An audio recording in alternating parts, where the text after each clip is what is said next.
Hello everybody, welcome back to the Indie Radar. Today I'm going to be doing a more thorough gameplay tips and tricks for Dynasty Warriors Unleashed.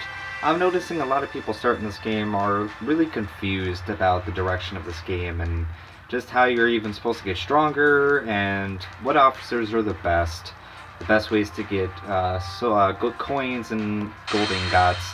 Well, I'm just going to try to summarize the things that you should know and the things that you should avoid in this game. I get to spend quite a bit of time on this game because I think this game is really fun. It's exactly what I expected a mobile version of this game to be, which is also saying I didn't have high expectations because it is developed by Nexon, but I wasn't severely disappointed. The first thing I want to clear up is the rarity issue. And I do not like seeing people saying that the gold rarity for officers does not mean anything. It really does. Let's go ahead and go into officers and I'll show you exactly what I mean. Each nation is going to have its respective color, which is separated out onto elements on your officers, aka each of your officers can be one of the three colors. As you can see, my Yujin and Zhu Huang are the water elements, and their nation is blue. When you match their elements to their nation's color, you will get that gold background.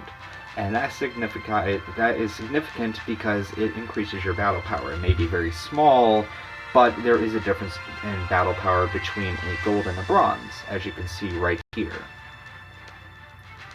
There's a 10 level difference between my gold and my bronze, but my gold already has more battle power even though there's the same star rarity. So yes, it really does make a difference, so try to focus on your gold officers more than your silver and bronze. Now, I won't say that you shouldn't get different elements for each officers, because let's say you really like Jia Huiyuan and you end up fighting content that is earth. You wouldn't want to use water element to fight earth, you'd rather use fire. So it's pretty cool to be able to get different elements, and that can just help you build a team related to the content that you're trying to beat.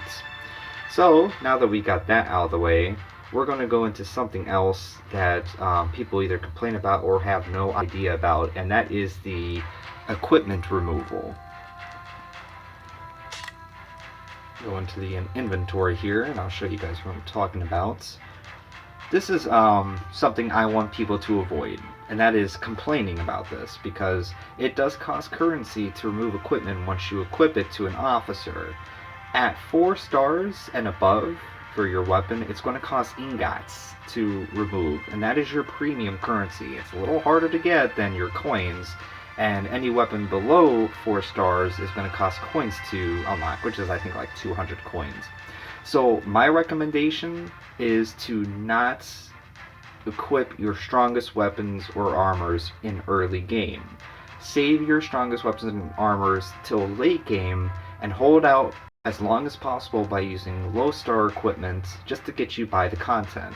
As you can see in my armor, I do have some pretty good armors here. I'm not going to use them yet, because if I equip them to, let's say, my 6-star Jin Kai, because she's my highest rarity, but she's only a bronze, so let's say I end up getting a gold version of her, or a gold 6-star.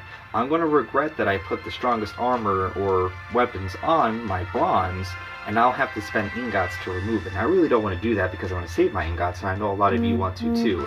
So definitely, oh, I'm sorry about that, guys. Yep, my notification sound is indeed Final Fantasy X 2. But anyways, so just try to do it like that. Try to get by with the lowest equipment grade, and just kind of sustain it out. Save your best for last.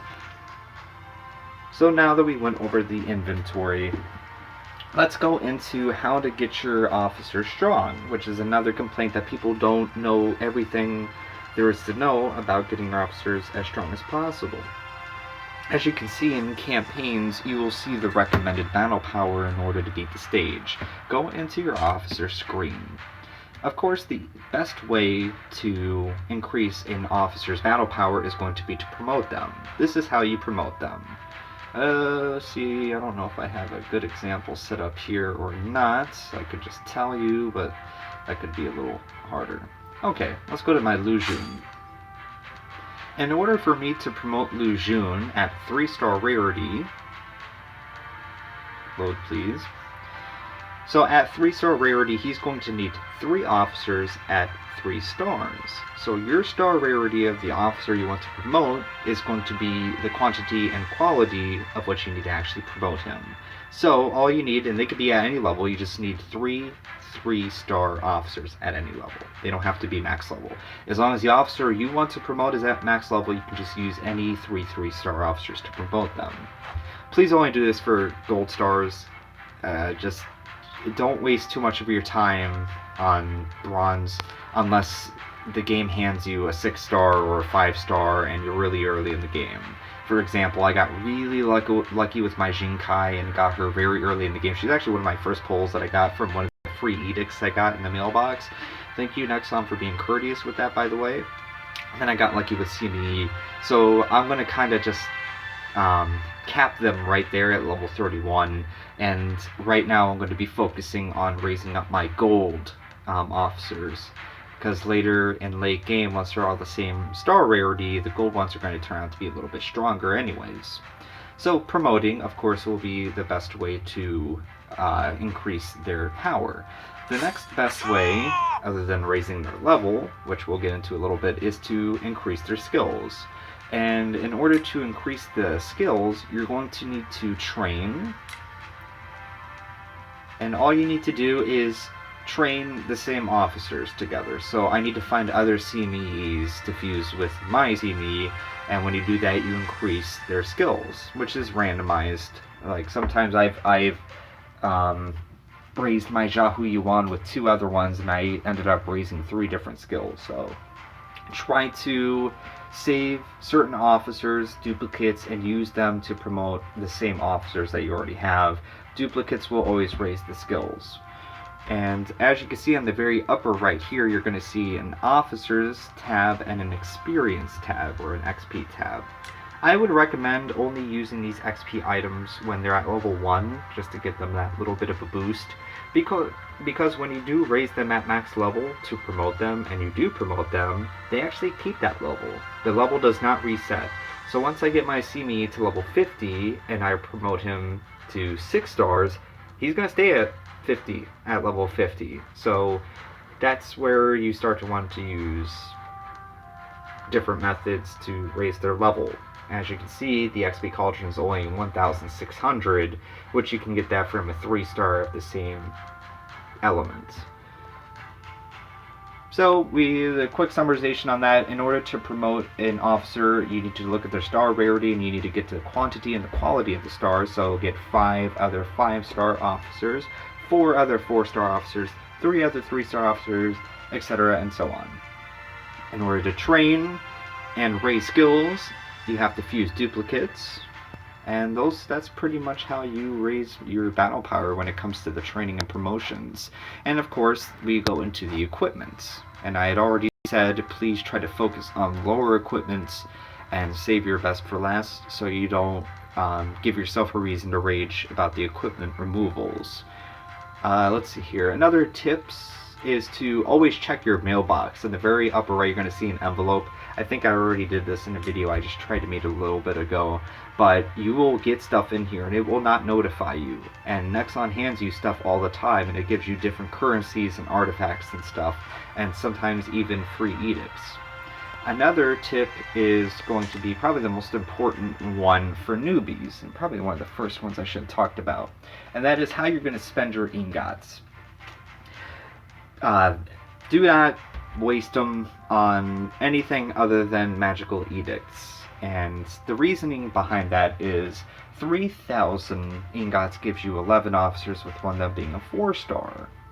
Now, if you're thinking of getting a 5 or 6-star from a golden edict, and you're going to spend 300 ingots, you're probably going to get a 6-star bronze, or a 5-star bronze, or a 4-star bronze. Even on the magical edict, on that 4-star officer guaranteed, you're probably not going to get a gold star. My suggestion, is to try to save your ingots for the magical edict, and then spend your Jade currency, which you see on the upper right. You're going to see the currently owned Jade 556, and get Bronze Edicts, because you have a chance of getting 3-star golds that way. And it will be the best way to get duplicates, and just buy as many Bronze Edicts as you can. You can just use them for everything. And then save your ingots for magical edicts. And then we go over to the chests.